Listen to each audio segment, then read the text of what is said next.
அமைதி, piece of mind.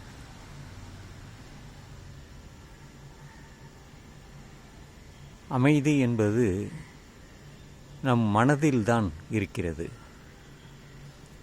எந்த சலனமும் இல்லாமல், எந்த ஆர்ப்பாட்டமும் இல்லாமல், எதையுமே சிந்திக்காமல் மௌனம் சாதிப்பதே அமைதி. அமைதிக்கு வேறு பெயர் மௌனம். மௌனமாக இருக்கும் பொழுது நமது எல்லா புலன்களும் அடங்கிவிடுகிறது.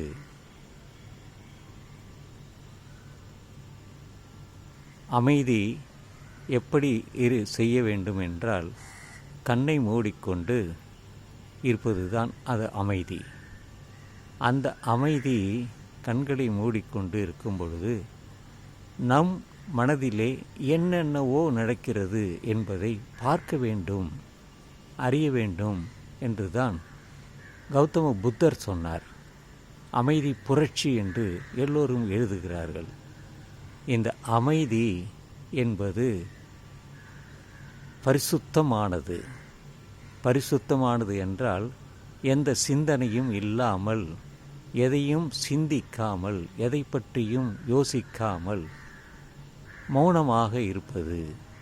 மௌனத்தை நமது மனதிற்கு கொண்டு வருவது. அதைத்தான் மௌன புரட்சி என்று கௌதம புத்தர் சொன்னார். அமைதி அமைதி அமைதி என்றெல்லாம் அந்த கோர்ட்டில் சொல்வார்கள். யாரும் சத்தம் போடாதீர்கள், அமைதியாக இருங்கள், கூச்சலிடாதீர்கள் என்பதுதான். அப்படித்தான் இந்த அமைதி வந்தது. அமைதி படை என்று கூட சொல்வார்கள். படையில் எங்கே அமைதி வரும்? வராது. அது சொல்வது தவறு.